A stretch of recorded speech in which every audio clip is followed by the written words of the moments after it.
Good morning and welcome to the Core Connection. I'm Mira Rubin here with you on Enlightened World Network.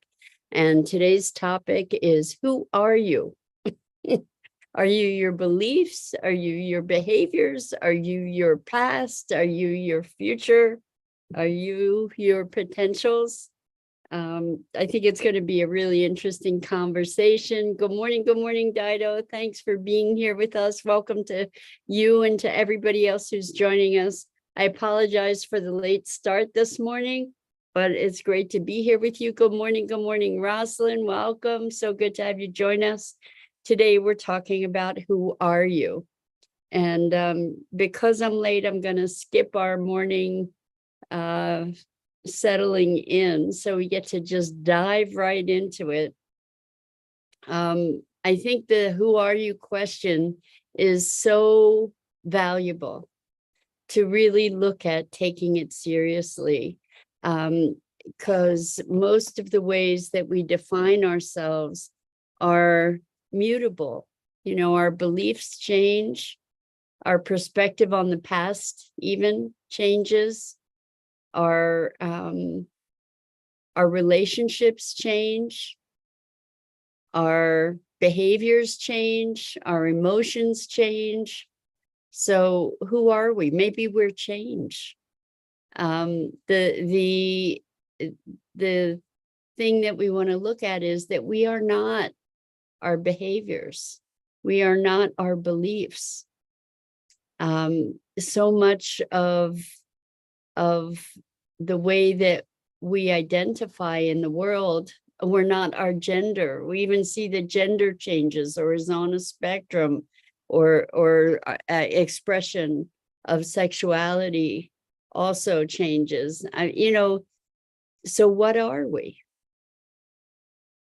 And the thing in probing this question, like we might define ourselves as a daughter, a son, a cousin, a parent, a sibling. The thing is that we are all of those things and none of those things.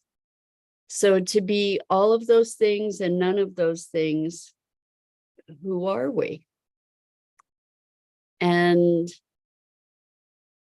what I've been entertaining, and it's been a really rich inquiry for me, is, and I know I've expressed this with you before, but who I am is life expressing itself through this unique vessel.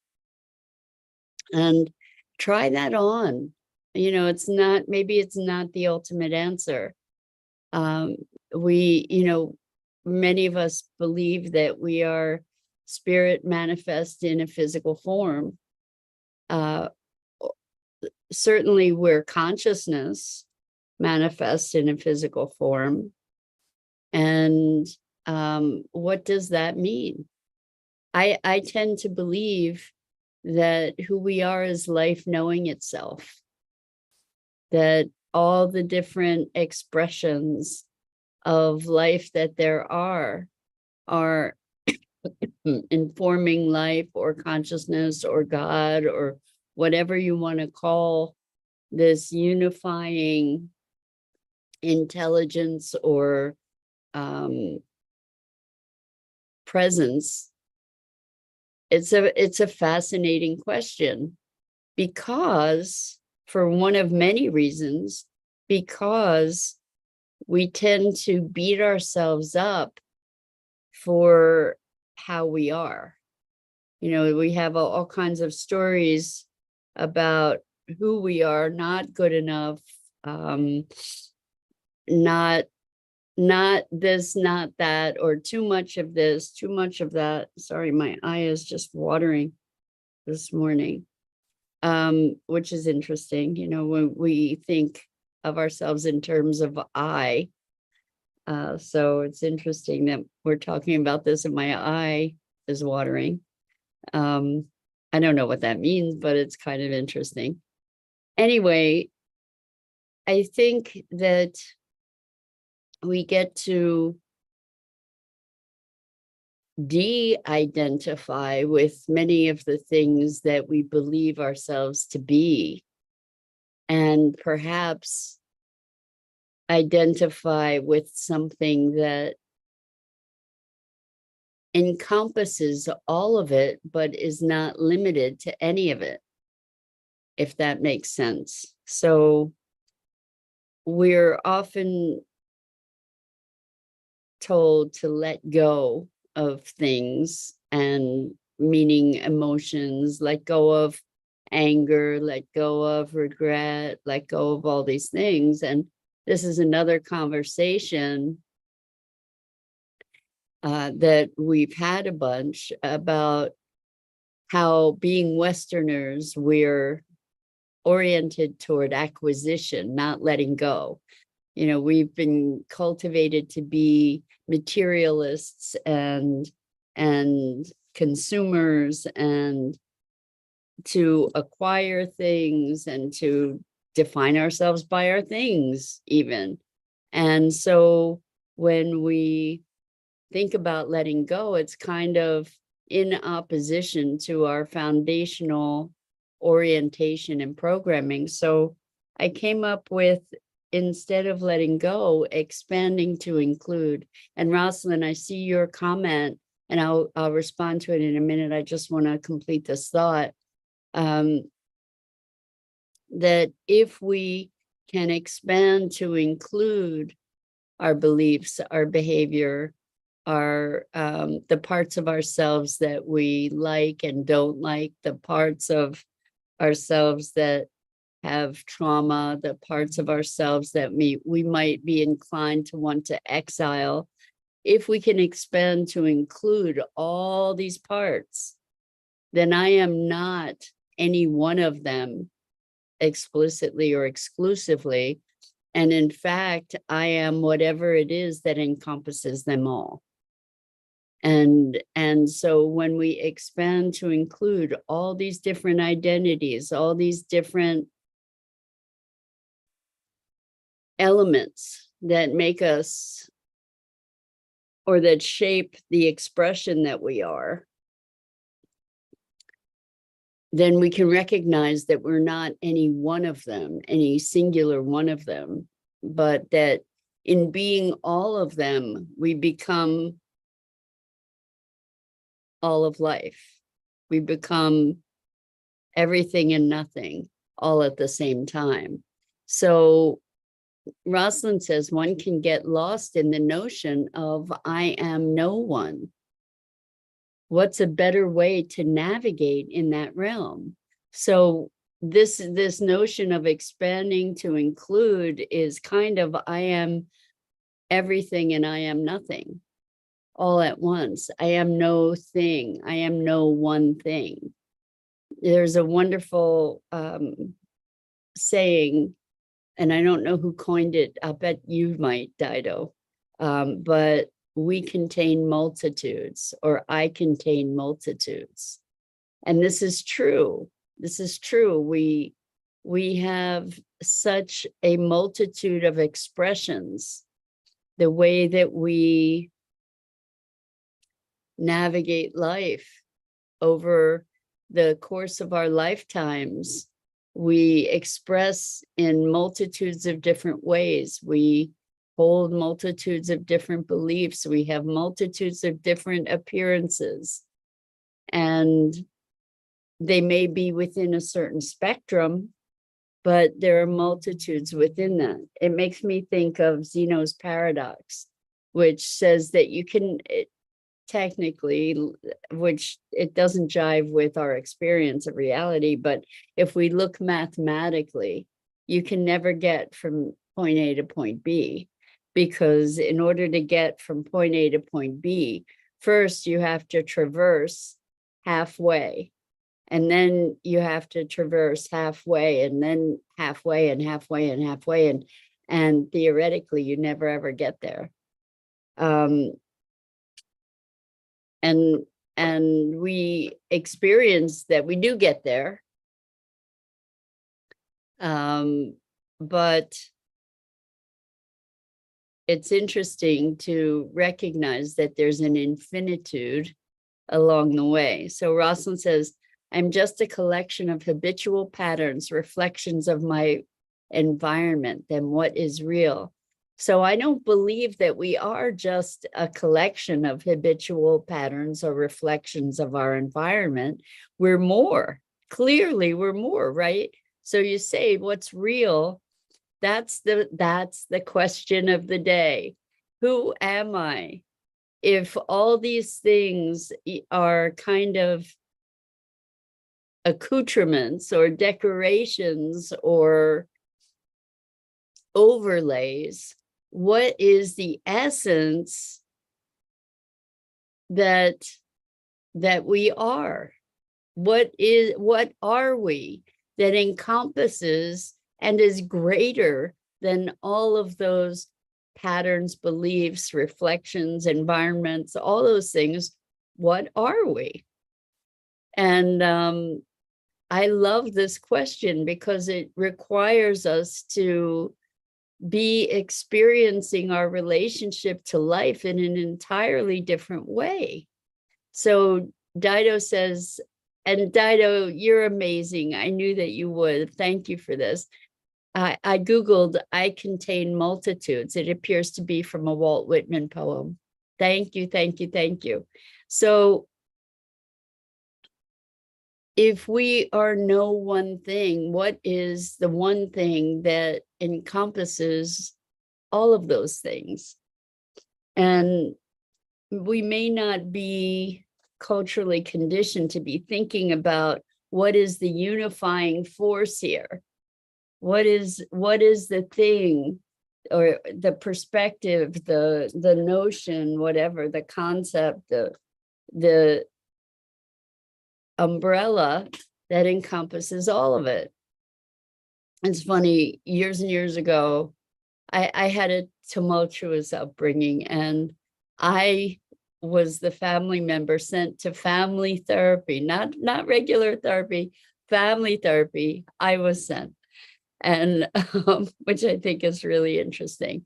But anyway, I was given some Rorschach tests, which are ink blot tests, and you're supposed to look at these images and interpret them. And at one point, the one thing I remember from that whole therapeutic experience, I don't remember how long it was. I don't remember anything else other than the I guess it was psychologist saying, you know, it doesn't have to all be part of one picture. But the thing is, it does. It is all one picture. It's all one big unified world, right? And so if I am an I, if there is such a thing as I, it has to, in truth, encompass all of these experiences. And I know that this isn't popular in scientific realms, but if science is science that's true, it has to account for all experience. It can't just dismiss a whole category of experiences because they don't fit the scientific model, right? So, for example, it's always been very fascinating to me that science denies or has historically denied the validity or the truth of any kind of extrasensory perception or awareness like that. I find it fascinating because it's dismissing a whole collection of experience that has existed through hundreds and thousands of years culturally in different cultures. So how can a science be 100% valid if it's ignoring a whole realm of experience? Well, that's a whole other rant. But Rosalind says different levels of truth. The sun always shines, yet it's dark at night. I love that, Rosalind. That's pure poetry. And it is different levels of truth. To say I am any one thing is not accurate, right? We can just through very simple conversation recognize that it's not accurate. Yes, it's true that I am this and I am that, and sometimes this and that seem to be in conflict with one another. Um, I am loving, I am hateful. That's an example. There are moments when we are at different ends of the polarities, right? So I'm all of it ultimately.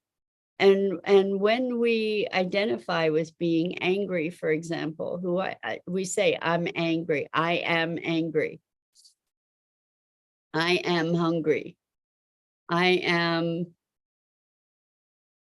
smart, I am stupid, I am old, I am young. When we say all these things as a beingness, the question is, how does that relate to this bigger I am that we are? The I am that allows for all of that. Because we get locked into how we believe we are or how we think we should be, and we discard these other aspects of ourselves. We exile ourselves from ourselves. We disown ourselves, parts of ourselves that we don't like, rather than allowing those parts, all those parts, to be integrated into this greater whole that gives us a freedom to be able to live life, to live, to be, to experience. And maybe who I am is experience. I think beyond that is maybe who I am is consciousness, life, God, whatever you want to call it, knowing itself, experiencing itself, something bigger than me in this limited physical expression. And when I recognize that I am more than my beliefs, more than my experience, more than my thoughts and emotions and sensations, when I recognize that there's something unifying all those splotches that are in all different places, putting it all into one coherent, cohesive whole. What if I identify with that? What's different in the visceral experience of who I am is life expressing itself, rather than who I am is any one of the multitudes or any collection even of the multitudes, a limited bounded collection. What if I'm an unbounded expression of life? What then becomes available to me that wasn't previously accessible? There are realms of experience that open when we become that expression of consciousness. And so there's a fluidity that's then available that goes way beyond the box. It decimates any kind of box. And it opens us to broader and broader experience and expression of life.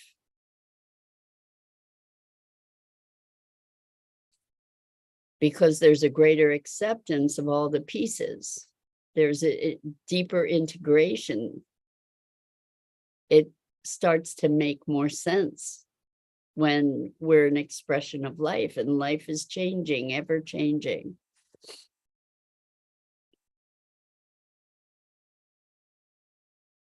We get a certain groundedness when we are able to say who we are somehow.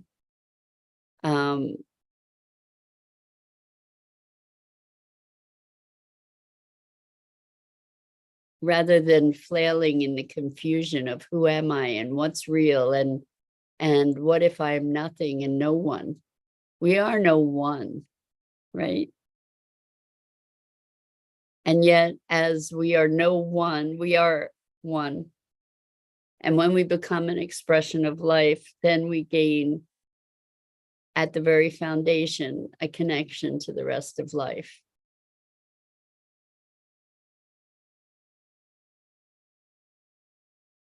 It's actually connecting to that, the greater vitality, the greater life.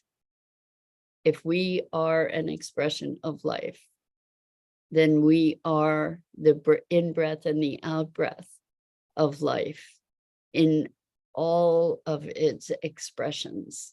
There's no, the separation begins to dissolve, and it's profoundly moving.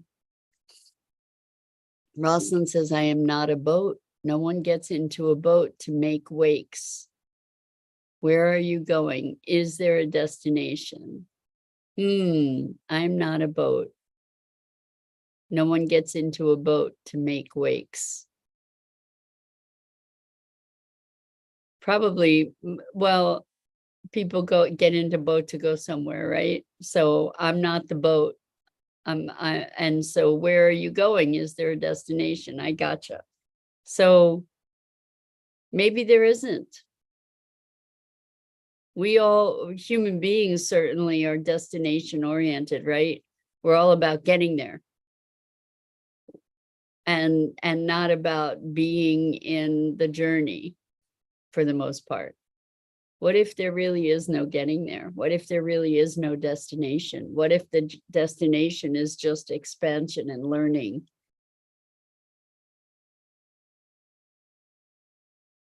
And I think I get to leave you with that this morning. Really, truly, what if there's no place to go? What if it's all just about being and creating sort of a game for ourselves to be enjoying and experiencing, or suffering and experiencing whatever it is? What if there's no place to get to? And all of that is stories we've made up. So on that note, I'm Mira Rubin. This is the Core Connection, and I go live here each weekday morning at 9 a.m. Eastern on the Enlightened World Network Facebook page and YouTube channel. And as always, it is my privilege and pleasure to be able to be exploring these ideas and concepts and ways of being together. And I am forever grateful. So until next time.